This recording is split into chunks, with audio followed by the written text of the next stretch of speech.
현재 북한에서 일어나고 있는 실제 생활들을 소설처럼 만들어낸 이야기입니다.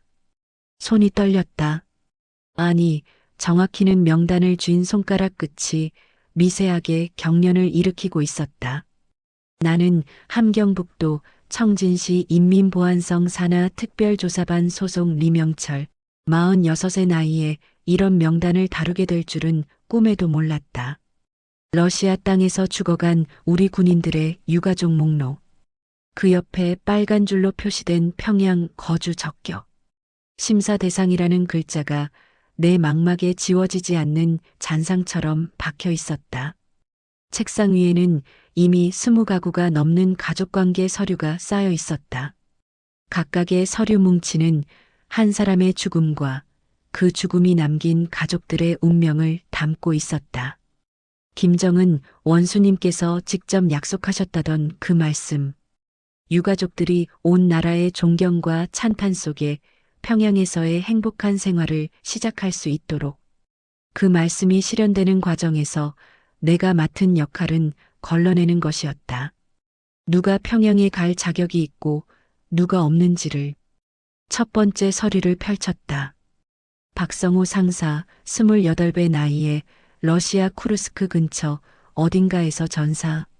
남긴 가족은 25살 아내와 3살 난 아들, 그리고 60이 넘은 부모. 서류상으로는 문제가 없어 보였다. 하지만 내가 해야 할 일은 서류만 보는 게 아니었다. 나는 전화기를 들어 청진 시내보위부 김지도원에게 연락했다. 박성호 가족에 대한 세부 조사를 의뢰하는 전화였다. 예, 동무. 박성호 상사 유가족 말입니까?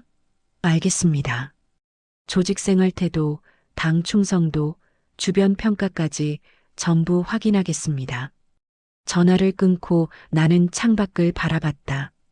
11월의 청진은 벌써 매서운 바람이 불어댔다. 저 멀리 보이는 항구의 기중기들이 녹슨 채로 서 있었다.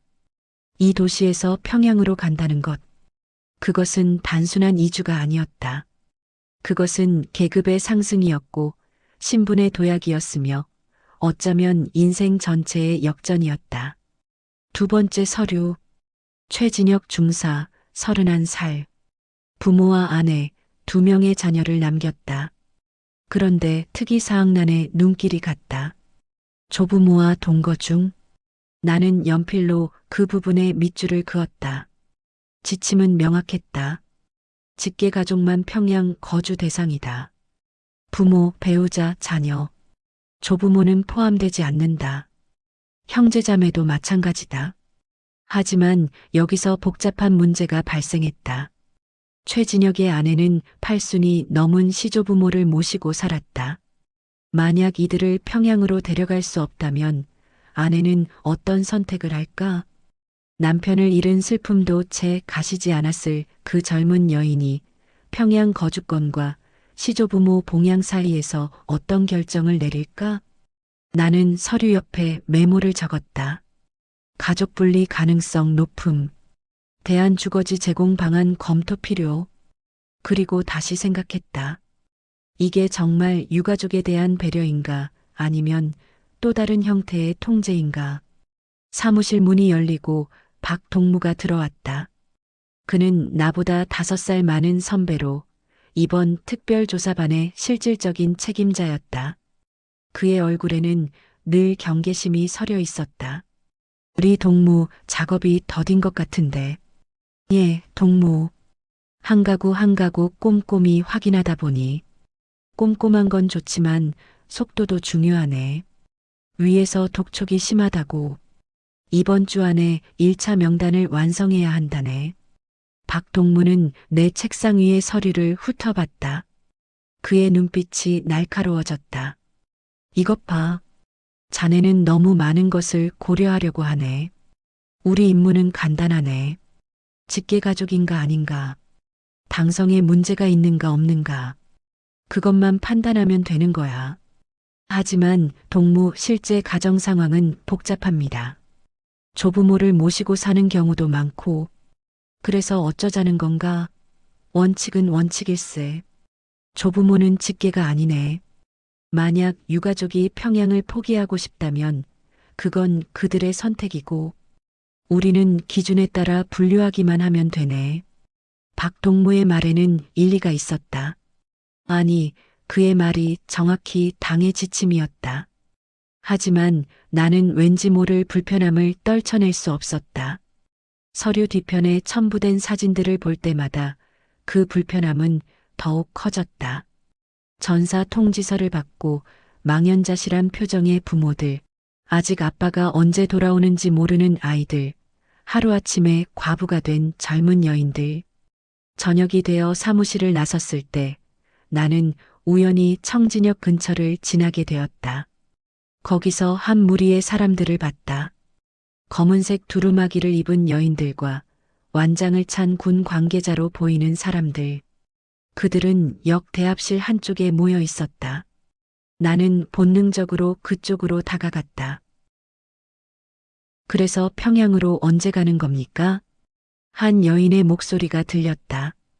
30 중반쯤 되어 보이는 그녀는 양손으로 어린 아이의 손을 꼭 잡고 있었다. 아직 확정된 것은 없습니다. 조사가 진행 중입니다. 군 간부의 대답은 무미건조했다. 그럼 우리 시어머니도 같이 갈 수 있습니까? 남편이 죽고 나서 시어머니가 정신을 못 차리십니다. 혼자 두고 갈 수가 없어요. 그것은 지침에 따라 결정될 것입니다. 나는 더 이상 듣지 않고 그 자리를 떠났다. 집으로 돌아가는 길 내내 그 여인의 얼굴이 눈앞에 어른거렸다. 그녀는 아마 최진혁 중사의 아내일 것이다. 내가 오늘 서류로 검토했던 바로 그 가족.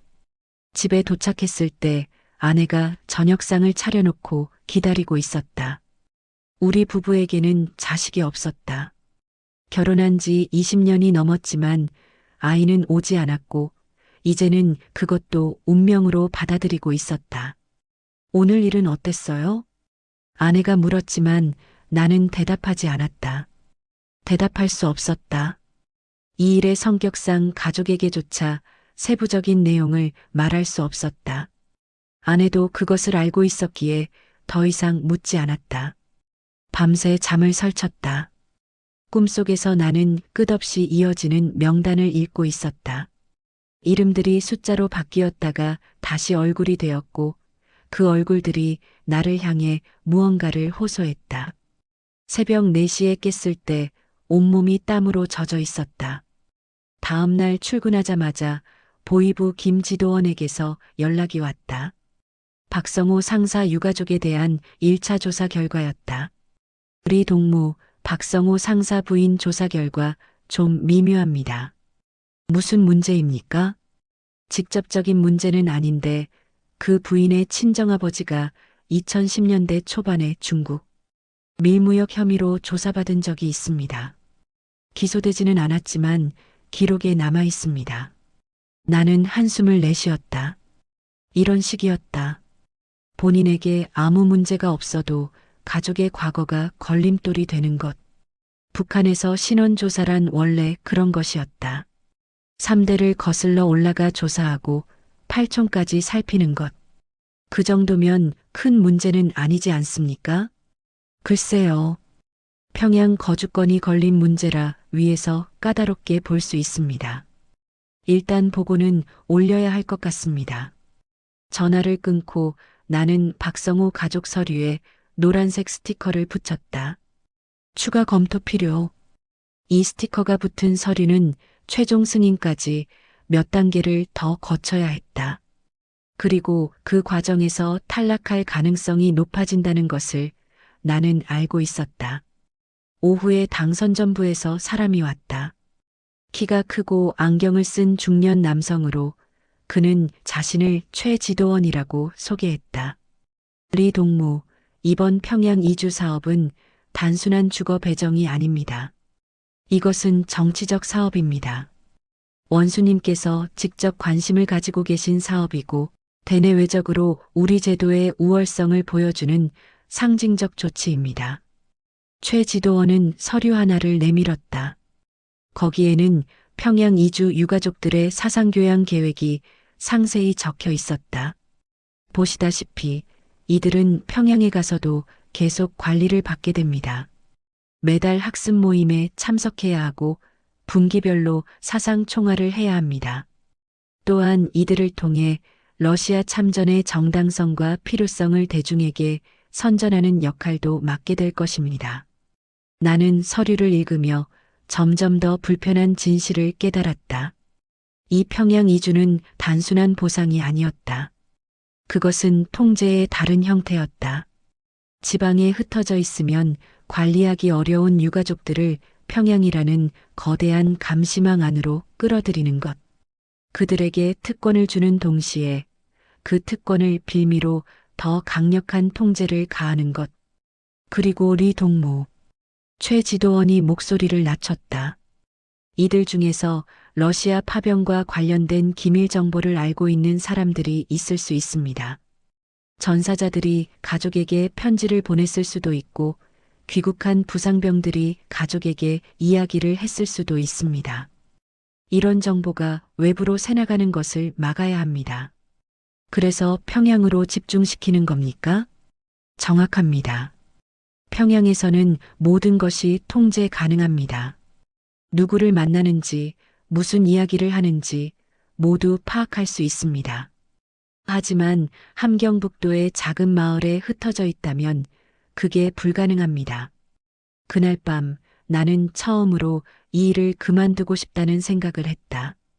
하지만 그만둔다는 것이 무엇을 의미하는지도 알고 있었다. 이런 민감한 업무에 투입되었다가 중도에 이탈하는 것은 그 자체로 의심을 사는 일이었다. 나는 이 일을 끝까지 해내야 했다. 일주일이 지났다. 명단은 계속 늘어났다. 청진뿐만 아니라 함경북도 전역의 유가족 현황이 내 책상 위로 모여들었다. 회령, 무산, 김책, 나선. 각 지역의 조사반에서 올라온 보고서들. 그중 일부는 내가 직접 현지에 가서 확인해야 하는 케이스들이었다. 회령으로 가는 기차 안에서 나는 한 가족의 서류를 다시 읽었다. 임수정이라는 29살 여성. 남편 강민수 하사가 러시아에서 전사했고 7살 딸 하나를 키우고 있었다. 특이한 점은 이 여성이 간호사 출신이라는 것이었다. 회령 인민병원에서 5년간 근무했고 성실하다는 평가를 받았다. 방성도 좋았다. 조부모도 형제도 없이 친정 어머니와 딸, 이렇게 셋이서 살고 있었다. 서류상으로는 완벽했다. 하지만 보이부 보고서에 이상한 내용이 있었다. 최근 3개월간 우울 증세를 보이며 병원 결근이 잦았음. 주변 이웃들의 증언에 따르면 밤마다 울음소리가 들렸다고 함. 회령에 도착해 임수정을 만났다. 약속 장소는 인민병원 근처 작은 다방이었다. 그녀는 검은색 두루마기를 입고 나타났다. 얼굴은 핏기가 없었고 눈 밑에는 짙은 다크서클이 있었다. 동무, 제가 평양에 갈 수 있습니까? 그녀의 첫 질문이었다. 나는 찻잔을 들며 신중하게 대답했다. 그것은 여러 조건을 검토해서 결정됩니다. 오늘은 몇 가지 확인할 것이 있어서 왔습니다. 저는 평양에 가고 싶습니다. 제 딸을 위해서라도 평양에서 살아야 합니다. 여기서는 모든 게 남편을 생각나게 합니다. 그녀의 목소리가 떨렸다. 나는 준비해온 질문들을 하나씩 물어보기 시작했다. 가족관계, 과거 경력, 조직생활 태도. 그녀는 모든 질문에 정확하게 대답했다. 하지만 남편의 죽음에 대한 질문이 나오자 그녀는 말을 멈췄다. 남편이 정확히 어떻게 돌아가셨는지 모릅니다. 통지서에는 그냥 조국을 위해 영웅적으로 희생하셨다고만 적혀 있었습니다. 그것으로 충분하지 않습니까? 충분하지 않습니다. 그녀의 대답은 단호했다. 저는 알고 싶습니다. 제 남편이 어떻게 죽었는지, 그곳에서 무슨 일이 있었는지. 그런데 아무도 말해주지 않습니다. 함께 갔던 전우들도 입을 다물고 있고 군에서는 더 이상 묻지 말라고 합니다. 나는 메모를 하는 척하며 그녀의 얼굴을 관찰했다. 이런 반응은 위험했다. 당국이 가장 우려하는 것이 바로 이런 것이었다. 의문을 품고 진실을 캐려고 하는 유가족들. 동무, 그런 생각은 하지 않는 게 좋습니다. 원수님께서 유가족들을 평양으로 모시기로 결정하신 것은 큰 배려입니다. 그 뜻을 받들어 새로운 생활을 시작하는 게 중요합니다. 임수정은 고개를 숙였다. 하지만 나는 그녀의 눈에서 무언가를 봤다. 분노도 아니고 슬픔도 아닌 무언가 더 깊은 것. 그것은 의구심이었다. 회령에서 돌아온 나는 임수정의 서류에 빨간색 스티커를 붙였다. 사상 문제 우려. 재조사 필요. 이 스티커가 붙으면 평양행은 사실상 물 건너간 것이나 마찬가지였다. 2월이 되었다. 조사는 계속되었고 명단은 점점 더 복잡해졌다. 전체 전사자 수는 정확히 공개되지 않았지만 함경북도만 해도 200명이 넘는 것으로 추정되었다. 만약 이들의 직계 가족을 모두 평양으로 보낸다면 최소 500명, 많게는 1000명이 넘는 인원이 이동하게 될 것이었다. 하지만 실제로 평양에 갈 수 있는 사람은 그보다 훨씬 적을 것이다. 내가 지금까지 검토한 케이스 중 실제로 적격 판정을 받은 경우는 절반도 되지 않았다. 나머지는 모두 어떤 식으로든 문제가 있었다. 조부모와 동거, 친척 중 범죄 전력자 존재, 과거 조직생활 태도, 불량, 사상적 동요 징후 등등. 박동무는 내 업무 속도에 불만을 표시했다. 우리 동무, 이렇게 까다롭게 하면 아무도 평양에 못 갑니다. 좀 더 유연하게 판단해야 합니다. 하지만 동무, 지침대로 하는 것 아닙니까? 지침은 지침이고 실제 적용은 또 다릅니다. 너무 원칙만 고집하면 안 됩니다. 나는 박동무의 말이 모순적이라고 생각했다. 일주일 전만 해도 그는 내게 원칙을 고수하라고 했었다. 하지만 이제는 유연하게 하라고 한다. 도대체 어떻게 하라는 것인가? 그날 저녁당 간부회의가 있었다. 거기서 처음으로 전체 그림을 볼 수 있었다. 전국적으로 러시아 참전 전사자는 3,000명이 넘는 것으로 집계되었다. 만약 이들의 직계 가족을 모두 평양으로 보낸다면 10,000명에 육박하는 인원이 될 것이었다. 동무들, 이것은 현실적으로 불가능합니다.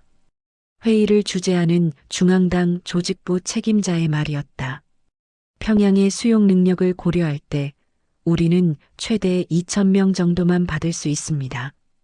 그것도 아파트를 새로 건설해야 가능한 숫자입니다. 그 말은 곧 3분의 1 이하만 평양에 갈 수 있다는 뜻이었다. 나는 손을 들어 질문했다.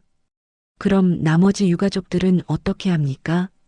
원수님께서는 평양에 가지 못하는 유가족들에게도 특별 배려를 하시라고 지시하셨습니다.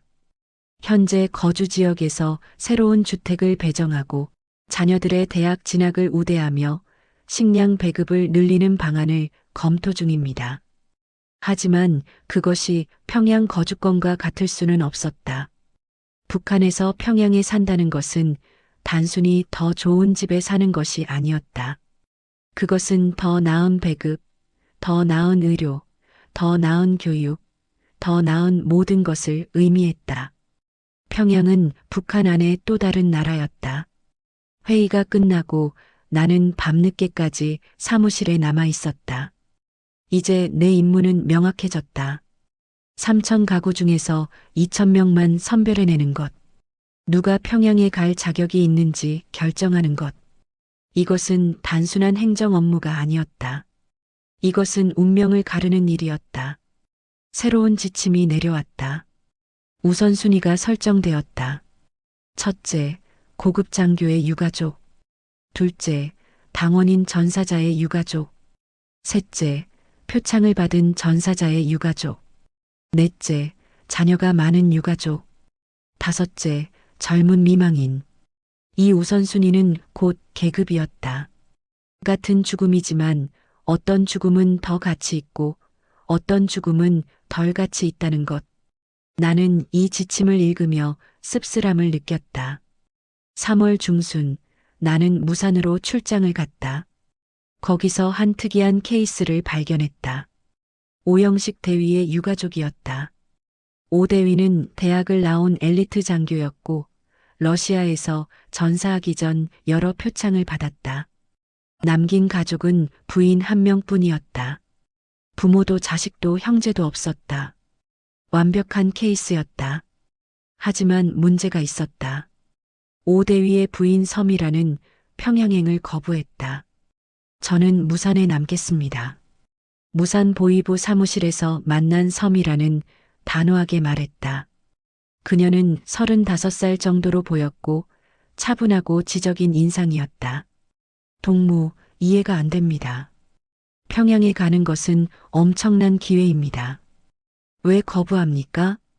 저는 남편과 함께 살던 이곳에 남고 싶습니다. 남편의 흔적이 있는 이곳에서 나는 설득을 시도했다. 평양에서의 더 나은 생활, 더 좋은 기회들에 대해 이야기했다. 하지만 섬이라는 흔들리지 않았다. 제가 평양에 가지 않는다고 해서 남편의 명예가 훼손되는 겁니까? 그런 것은 아니지만, 그럼 제 선택을 존중해 주십시오. 저는 이곳에서 남편을 기리며 살겠습니다. 나는 더 이상 할 말이 없었다. 섬이란의 거부는 정당했다. 하지만 동시에 문제적이었다. 왜냐하면 그녀는 평양행이 거의 확실시되던 소수의 명단에 있었기 때문이었다. 대위의 미망인이 거부한다는 것, 그것은 당국의 계획에 구멍을 내는 일이었다. 보고서를 쓰면서 나는 고민했다. 섬이란의 거부를 어떻게 설명해야 할까? 만약 그녀가 평양을 싫어한다거나 당의 배려를 무시한다는 식으로 쓴다면 그녀는 사상 문제로 조사받을 것이다. 하지만 만약 개인적 사정으로 쓴다면 왜 그 개인적 사정을 극복하도록 설득하지 못했느냐는 질책을 받을 것이다. 결국 나는 중립적으로 썼다. 오영식 대위 유가족은 현재 거주지에서의 생활을 희망하며 이는 고인과의 추억을 지키고자 하는 개인적 의사로 판단됨. 하지만 이 보고서가 올라갔을 때 어떤 반응이 나올지 알 수 없었다. 4월이 되자 1차 명단이 완성되었다. 전국에서 선발된 평양 이주 대상자는 모두 1,800가구, 약 5,000명이었다. 목표치인 2,000명을 초과했지만 이 중 일부는 최종 심사에서 탈락할 것으로 예상되었다. 함경북도에서는 200가구가 선정되었다. 나는 그 명단을 보며 복잡한 감정을 느꼈다. 명단에 오른 사람들의 기쁨, 그리고 명단에서 제외된 사람들의 실망. 모두 똑같이 남편을, 아들을, 아버지를 잃었는데 왜 어떤 사람은 평양에 가고 어떤 사람은 가지 못하는가? 박성호 상사의 부인은 명단에서 제외되었다. 장인의 과거 밀무역 혐의가 결정적이었다. 최진혁 중사의 부인은 명단에 올랐지만 시조부모를 포기해야 했다. 임수정은 명단에서 제외되었다. 사상적 동요 우려 때문이었다. 섬이라는 본인이 거부했기에 명단에서 빠졌다. 명단이 발표되기 전날 밤 나는 집에서 술을 마셨다. 아내는 걱정스러운 눈으로 나를 바라봤다. 왜 이렇게 힘들어하는 거예요? 내가 사람들의 운명을 결정하고 있어. 당신 혼자 결정하는 게 아니잖아요. 당에서 정한 기준에 따라 하는 거잖아요. 그래. 그렇지. 하지만 나는 말을 잇지 못했다. 아내가 이해하지 못하는 것이 있었다. 그것은 명단을 만드는 과정에서 내가 가진 미세한 재량권이었다. 어떤 케이스는 강하게 밀어붙일 수 있었고 어떤 케이스는 쉽게 포기할 수 있었다. 그 선택이 사람의 인생을 바꾼다는 것. 명단이 발표되었다. 각 지역 당 조직을 통해 해당 가구에 통지되었다. 평양 이주가 확정된 가구에는 축하와 함께 주의사항이 전달되었다. 앞으로의 일정, 준비해야 할 서류, 지켜야 할 규율들. 하지만 소식통들을 통해 들려온 반응은 예상과 달랐다. 명단에 오른 사람들 중 일부는 기뻐하기보다 당혹스러워했다. 조부모를 두고 가야 하는 사람들, 친척들과 헤어져야 하는 사람들. 그들에게 평양행은 축복인 동시에 저주였다. 그리고 명단에서 제외된 사람들의 반응은 더 심각했다. 왜 자신들은 안 되는지, 같은 전사자 유가족인데 왜 차별받아야 하는지 불만이 터져나오기 시작했다. 청진 시내 한 주택가에서 소동이 일어났다. 명단에서 제외된 한 미망인이 당 사무소 앞에서 항해 시위를 벌인 것이다. 그녀는 내 남편도 나라를 위해 죽었는데 왜 차별하느냐며 소리쳤다. 보위부가 즉시 출동해 그녀를 연행했고 이후 그녀가 어떻게 되었는지는 알려지지 않았다. 이 사건 이후 당국은 긴급 지침을 내렸다. 명단에서 제외된 유가족들에게 더욱 세심한 관리가 필요하다는 내용이었다. 그들의 불만이 체제 비판으로 이어지지 않도록 해야 한다는 것이었다. 나는 새로운 임무를 받았다. 명단에서 제외된 유가족들을 직접 방문해 설득하고 달래는 일이었다. 그들에게 비록 평양에는 가지 못하지만 국가가 다른 방식으로 보상할 것이라고, 새로운 주택과 생활 지원이 제공될 것이라고 설명해야 했다. 첫 방문지는 박성호 상사의 집이었다. 청진 외곽의 낡은 연립주택. 나는 망설이다가 문을 두드렸다. 문을 연 것은 박성호의 어머니였다. 예순이 넘어 보이는 그녀의 얼굴에는 깊은 주름이 패여 있었다. 무슨 일이십니까? 저는 도당에서 나온 리명철입니다. 대개 평양 이주권으로. 평양은 못 간다고 통지받았습니다. 더 이상 무슨 말씀을 하실 게 있습니까? 그녀의 목소리는 차갑고 단호했다. 나는 준비해온 말을 꺼냈다. 어머니, 비록 평양에는 가지 못하지만 당과 국가가 다른 방식으로. 그만하십시오. 박성호의 어머니가 나를 가로막았다. 내 아들은 나라를 위해 목숨을 바쳤습니다. 그런데 우리 가족은 며느리 아버지가 옛날에 중국과 장사했다는 이유로 평양에 갈 수 없다고 합니다. 이게 공평합니까? 어머니, 모든 가정 사정을 고려할 수는 없습니다. 기준이 있고. 기준? 무슨 기준입니까? 내 아들의 죽음은 다른 사람의 죽음보다 가치가 없단 말입니까? 나는 대답할 수 없었다. 사실 그녀의 말이 맞았다. 모든 전사자는 동등하게 나라를 위해 희생했다. 하지만 그들의 유가족은 동등하게 대우받지 못했다. 이것이 우리 체제의 모순이었다. 어머니, 제가 할 수 있는 말은 이것뿐입니다. 대개는 이 지역 내에서 새로운 주택이 배정될 것이고 손자의 교육도 우대받을 것입니다. 식량 배급도 늘어날 것입니다. 그것으로 내 아들이 돌아옵니까? 그녀의 눈에서 눈물이 흘러내렸다. 나는 더 이상 견딜 수 없어 그 집을 나왔다. 이런 방문이 계속되었다. 명단에서 제외된 가구를 하나씩 찾아가며 설명하고 설득했다. 어떤 사람들은 체념하며 받아들였고 어떤 사람들은 분노를 표출했다. 가장 힘든 것은 왜 우리는 안 되느냐는 질문에 정직하게 대답할 수 없다는 것이었다. 6월이 되자 본격적인 이주 준비가 시작되었다.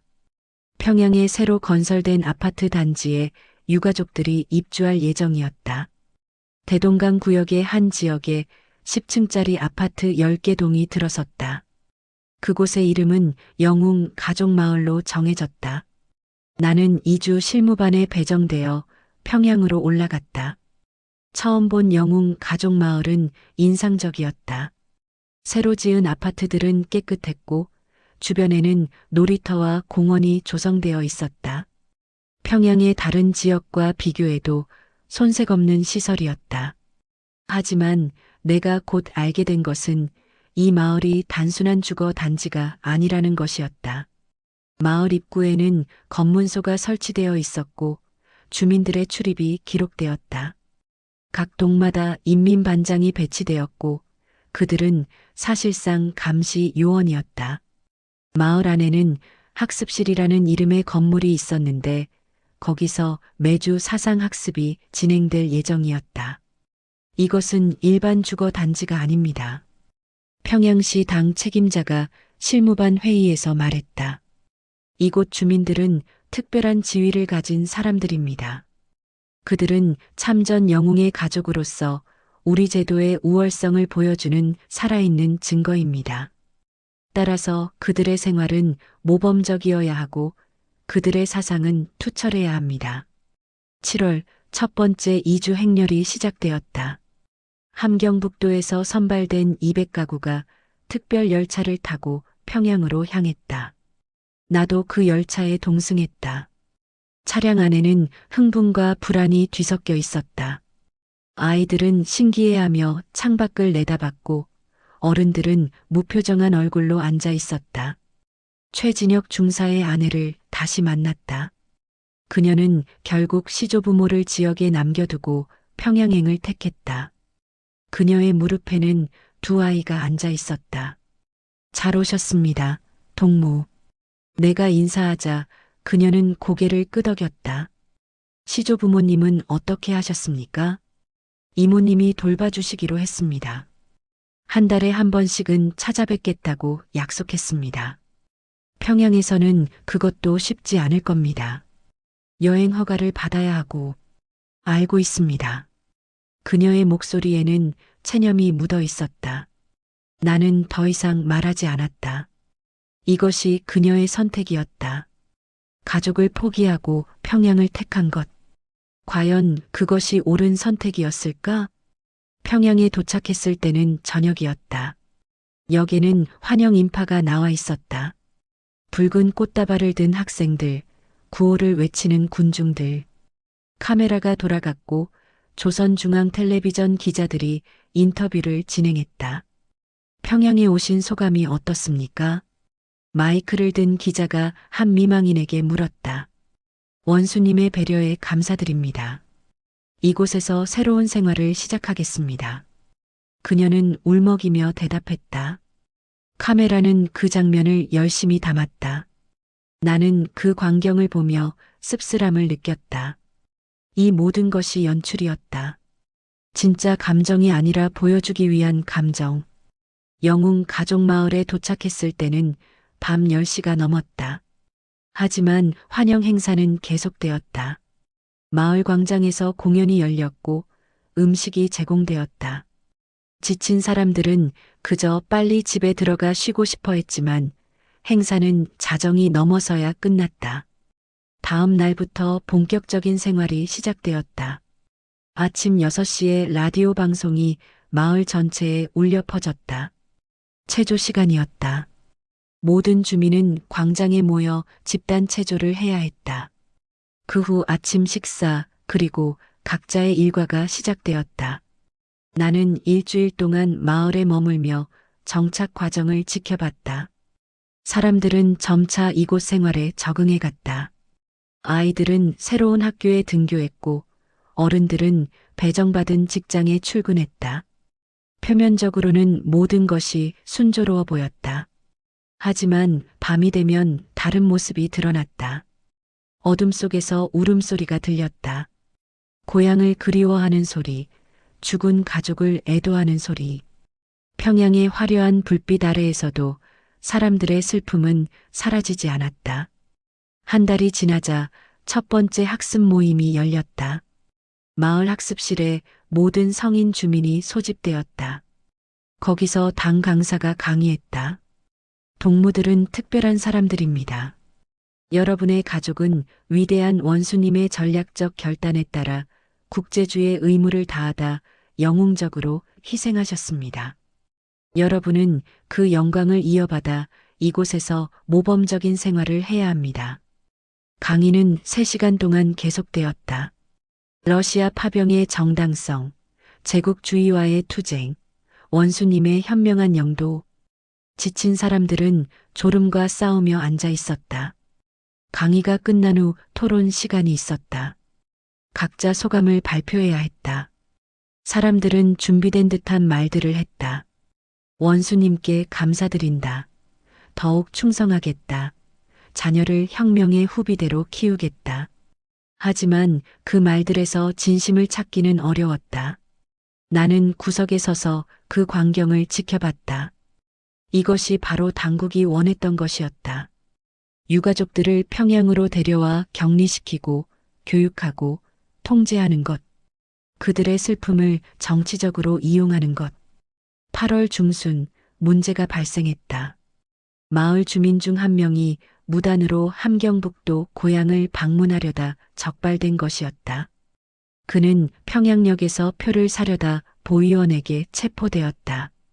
그의 이름은 김철수 전사자의 아버지였다. 왜 무단으로 고향에 가려고 했습니까? 보위부 조사실에서 나는 김철수를 신문했다. 어머니가 편찮으시다는 소식을 들었습니다. 가봐야겠다고 생각했습니다. 왜 정식으로 여행 허가를 신청하지 않았습니까? 신청했는데 거절당했습니다. 정착 기간 중에는 외부 이동이 제한된다고 했습니다. 그럼 규정을 어기면 됩니까? 김철수는 대답하지 않았다. 그의 얼굴에는 분노와 좌절이 섞여 있었다. 동무, 이곳은 평양입니다. 규율을 지켜야 합니다. 당과 국가가 이렇게 배려해 주는데 왜 그 믿음을 저버립니까? 배려? 김철수가 갑자기 고개를 들었다. 이게 배려입니까? 우리를 이곳에 가두고 감시하고 매주 학습에 동원하는 게 배려입니까? 내 아들은 러시아에서 죽었습니다. 어떻게 죽었는지도 모릅니다. 그런데 우리는 감사하다고 말해야 합니다. 이게 정상입니까? 나는 충격을 받았다. 김철수의 말에는 체제에 대한 근본적인 회의가 담겨 있었다. 이것은 단순한 규율 위반이 아니었다. 이것은 사상 문제였다. 동무, 지금 하는 말 조심하십시오. 그런 생각은 위험합니다. 위험하다고요? 진실을 말하는 게 위험합니까? 동무도 알고 있지 않습니까? 우리가 왜 여기 있는지. 우리를 달래기 위해서입니다. 우리 입을 막기 위해서입니다. 나는 더 이상 대화를 이어갈 수 없었다. 김철수는 결국 3개월간의 사상 재교육을 받게 되었다. 그의 사례는 마을 전체의 경고로 활용되었다. 규율을 어기면 이렇게 된다는 메시지였다. 이 사건 이후 마을 분위기가 변했다. 사람들은 더욱 조심스러워졌고 서로를 믿지 않게 되었다. 누가 보고자인지 알 수 없었기 때문이었다. 인민반장들은 더욱 감시를 강화했고 매일 밤 각 가정의 동향을 보고했다. 9월이 되자 나는 청진으로 돌아왔다. 평양에서의 경험은 나를 변화시켰다. 나는 더 이상 이 일에 순수하게 임할 수 없었다. 내가 한 일이 정말 옳은 일이었는지 의심이 들었다. 사무실에 돌아온 나를 박동무가 맞이했다. 리 동무, 수고했네. 평양에서 잘 정착시켰다고 보고받았네. 예, 동무. 이제 2차 이주 준비를 해야 하네. 다른 지역 유가족들도 평양으로 보낼 예정이네. 나는 고개를 숙였다. 2차, 3차가 계속될 것이다. 더 많은 가족들이 평양으로 이주하고 더 많은 사람들이 통제받게 될 것이다. 이 거대한 기계는 멈추지 않을 것이다. 그날 밤 집에 돌아온 나는 아내에게 말했다. 나는 이 일을 계속할 수 없을 것 같아. 무슨 소리예요? 그럼 어떻게 하려고요? 모르겠어. 하지만 이 일은 사람을 구하는 게 아니야. 사람을 이용하는 거야. 아내는 놀란 표정으로 나를 바라봤다. 그리고 조용히 문을 닫고 목소리를 낮췄다. 당신 정신 차려요. 그런 말 밖에서 하면 큰일 나요. 알아. 알고 있어. 하지만 나는 말을 잇지 못했다. 아내는 내 손을 꽉 잡았다. 당신이 하지 않으면 다른 사람이 할 거예요. 그리고 그 사람은 당신보다 더 냉혹할 수도 있어요. 차라리 당신이 하는 게 나을 수도 있어요. 아내의 말에는 냉정한 현실이 담겨 있었다. 그녀는 옳았다. 내가 그만둔다고 해서 이 체제가 변하지 않는다. 다만 내가 이 자리에서 물러나고 더 무자비한 사람이 들어올 뿐이다. 10월이 되었다. 가을바람이 차갑게 불었다. 나는 여전히 사무실에서 명단을 검토하고 있었다. 2차 이주 대상자 명단. 새로운 가족들, 새로운 슬픔들, 새로운 운명들. 어느 날 우연히 임수정에 대한 후속 보고를 받았다. 1차 명단에서 제외되었던 그 간호사. 그녀는 결국 자살을 시도했다고 했다. 다행히 발견되어 목숨은 건졌지만 정신 상태가 좋지 않다고 했다. 보이부는 그녀를 병원에 격리 수용했다. 나는 그 보고서를 읽으며 무너지는 것을 느꼈다. 내가 그녀의 명단에 빨간 스티커를 붙었을 때 그것이 그녀의 인생을 이렇게 바꿀 줄 알았는가? 만약 내가 다르게 판단했다면 그녀는 지금 평양에서 새로운 삶을 시작하고 있을까? 아니면 평양에서도 같은 고통을 겪고 있을까? 답은 없었다. 어떤 선택을 해도 누군가는 고통받는다. 평양에 간 사람들은 감시와 통제 속에서 살고 가지 못한 사람들은 박탈감과 차별 속에서 산다. 그 사이에서 나는 심판자 역할을 하고 있었다. 11월 어느 날 나는 박동무에게 조심스럽게 물었다. 동무, 이 사업이 언제까지 계속됩니까? 왜 그런가? 러시아 파병이 계속되는 한 전사자도 계속 나올 것 아닙니까? 그럼 유가족도 계속 생기고 평양 이주도 계속되겠죠. 박동무는 잠시 생각하더니 대답했다. 그건 우리가 걱정할 일이 아니네. 우리는 주어진 임무만 충실히 수행하면 되네. 그것이 이 체제의 본질이었다. 큰 그림을 보지 말고 질문하지 말고 그저 명령을 따르는 것. 하지만 나는 더 이상 그렇게 할 수 없었다. 나는 큰 그림을 봤고 그것은 끔찍했다. 12월 초 영웅 가족마을에서 첫 번째 탈주 사건이 발생했다. 한 젊은 미망인이 아이를 데리고 마을을 빠져나가 고향으로 도망쳤다. 그녀는 사흘 만에 체포되었고 정치범 수용소로 보내졌다는 소문이 돌았다. 공식적으로는 자발적으로 다른 지역으로 이주했다고 발표되었지만 모두가 진실을 알고 있었다. 이 사건은 당국에 큰 충격을 주었다. 평양 이주가 축복이 아니라 감옥으로 느껴지는 사람들이 있다는 것. 특권이 아니라 짐으로 여겨진다는 것. 이것은 계획의 근본적인 실패를 의미했다. 긴급회의가 소집되었다. 중앙당에서 고위 간부들이 내려왔다. 그들은 보안을 강화하고 감시를 확대하라고 지시했다. 동시에 대외적으로는 평양 이주가 얼마나 성공적인지 선전하라고 했다. 나는 그 회의에 참석하며 깨달았다. 이 모든 것은 실패하고 있다는 것을, 사람들을 평양으로 데려오는 것으로는 그들의 마음을 통제할 수 없다는 것을, 슬픔과 의문과 분노는 장소를 바꾼다고 사라지지 않는다는 것을. 연말이 다가왔다. 나는 한 해 동안의 업무를 정리하며 통계를 봤다. 함경북도에서 평양으로 이주한 가구는 200. 명단에서 제외된 가구는 300. 이주를 거부한 가구는 20. 숫자들이었다. 하지만 각 숫자 뒤에는 사람이 있었고, 이야기가 있었고, 고통이 있었다. 겨울이 깊어졌다. 청진의 차가운 바람은 뼛속까지 파고들었다. 나는 매일 사무실에 출근하고 서류를 검토하고 보고서를 작성했다. 하지만 내 마음속에는 무언가가 죽어가고 있었다. 그것은 이 체제에 대한 믿음이었을까? 아니면 나 자신에 대한 믿음이었을까? 어느 날 밤 나는 혼자 책상에 앉아 명단을 다시 펼쳤다. 평양에 간 사람들, 가지 못한 사람들, 거부한 사람들, 그들의 이름을 하나하나 읽었다. 각각의 이름은 한 사람의 인생이었고 한 가족의 운명이었다. 그리고 나는 생각했다. 이 모든 것이 시작된 곳은 어디였을까? 러시아 땅 어딘가에서 죽어간 그 젊은이들. 그들은 왜 거기 있었을까?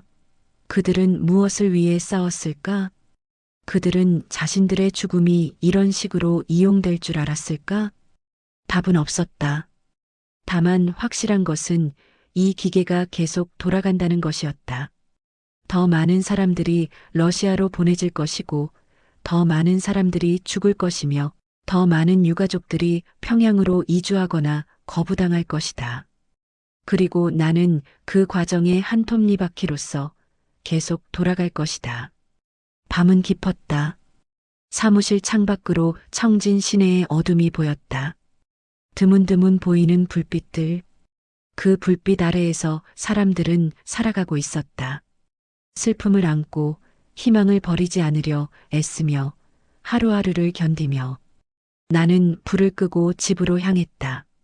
내일도 출근해야 하고 서류를 검토해야 하며 명단을 만들어야 한다. 이것이 내 임무이고 내 역할이며 내 운명이다. 적어도 이 체제가 변하기 전까지는. 하지만 마음 한구석에는 희망이 남아 있었다. 언젠가는 이 모든 것이 끝날 것이라는 희망.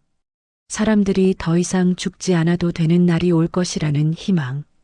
유가족들이 진정한 평화를 찾을 수 있는 날이 올 것이라는 희망. 그날까지 나는 이 자리에서 할 수 있는 최선을 다할 것이다. 비록 완벽하지 않더라도, 비록 체제를 바꿀 수 없더라도, 적어도 내가 만지는 명단 속의 사람들에게는 조금이라도 더 공정하게, 조금이라도 더 인간적으로 대하려 노력할 것이다. 그것이 내가 할 수 있는 전부였다. 그리고 어쩌면 그것으로 충분하지 않을지도 모른다. 하지만 그것이 내가 이 어둠 속에서 찾을 수 있는 유일한 빛이었다.